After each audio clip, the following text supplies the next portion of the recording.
সচিবালয়ে চতুর্থ দিনের মতো অফিস করছেন প্রধানমন্ত্রী তারেক রহমান। সেখানে আছেন আমাদের সহকর্মী সাইফুল রিপন, সরাসরি যুক্ত হচ্ছেন তিনি। সাইফুল, প্রধানমন্ত্রীর আজকের কর্মসূচি সম্পর্কে জানাবেন। সাইফুল, আপনি কি আমাকে শুনতে পাচ্ছেন? আপনার কাছে আমার একটি প্রশ্ন আছে যে প্রধানমন্ত্রীর আজকের কর্মসূচি সম্পর্কে আপনার কাছে কি তথ্য আছে জানাবেন। তারেক রহমান সচিবালয়ে কিন্তু প্রবেশ করেছেন সকাল ৯টা নাগাদ এবং এই মুহূর্তে তিনি সৌদি রাষ্ট্রদূত ডক্টর আবদুল্লাহ বিন দাফর ইবনে উবাইয়া তার সাথে সাক্ষাৎ করছেন। ইতিমধ্যেই সৌদি রাষ্ট্রদূত ভেতরে প্রবেশ করেছেন এবং আমরা যতটুকু জানতে পেরেছি যে বাংলাদেশকে কেন্দ্র করে কিন্তু তেলের যেই ব্যবসা, সেই ব্যবসার একটি হাব তৈরি করার ইচ্ছা প্রকাশ করেছিল কিন্তু সৌদি সরকার। সেই হিসেবে কিন্তু আজকের এই বৈঠকটিকে আমরা গুরুত্বপূর্ণ বলেই আমরা বিভিন্ন মাধ্যম থেকে জানতে পারছি এবং পূর্ব এবং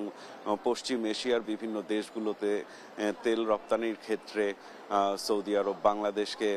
একটি হাব হিসেবে ব্যবহার করতে যাচ্ছে এবং সেই জায়গা থেকে বাংলাদেশের সাথে সৌদির যে সম্পর্ক এবং অন্যান্য বাণিজ্যিক যে বিষয়গুলো নিয়ে, সেই বাণিজ্যিক বিষয়গুলো নিয়েও কিন্তু সৌদি আরবের সাথে গুরুত্বপূর্ণ সম্পর্ক রয়েছে বাংলাদেশের এবং সেই সম্পর্কগুলোর জায়গা থেকে সেগুলোকে কিভাবে আরো ভালোভাবে এগিয়ে নেওয়া যায় সেই বিষয়গুলো নিয়ে কিন্তু আলোচনা হতে পারে আজকে এই সৌদির রাষ্ট্রদূতের সাথে প্রধানমন্ত্রীর বৈঠকের মধ্য দিয়ে। এর আগে কিন্তু সকাল 10:30 নাগাদ পররাষ্ট্রমন্ত্রী ডক্টর খলিলুর রহমানও কিন্তু এখানে এসে পৌঁছেছেন এবং তিনিও সেই বৈঠকে থাকবেন বলে আমরা জানতে পেরেছি এবং ইতিমধ্যেই কিন্তু সকাল থেকে কর্মব্যস্ত দিনে শুরু হয়েছে প্রধানমন্ত্রী তারেক রহমানের এবং এর পরবর্তীতে হযরত শাহজালাল আন্তর্জাতিক বিমানবন্দরের যে থার্ড টার্মিনাল, সেই থার্ড টার্মিনাল নিয়ে আরেকটি সভা অনুষ্ঠিত হবে এবং এরপরে মন্ত্রিসভার যারা সদস্যরা রয়েছেন তাদের নিয়ে বৈঠক করবেন প্রধানমন্ত্রী তারেক রহমান। এবং প্রধানমন্ত্রী তারেক রহমান দায়িত্ব গ্রহণের পর থেকেই কিন্তু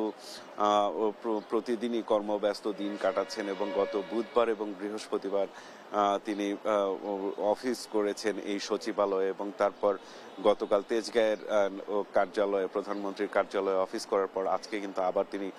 সচিবালয়ে থেকেই অফিস করছেন এবং এই কর্মব্যস্ত দিনের মধ্য দিয়ে দেশের ভেতরে বিভিন্ন মন্ত্রণালয়ের বিষয়গুলো নিয়ে যেমন তিনি খোঁজ খবর নিচ্ছেন,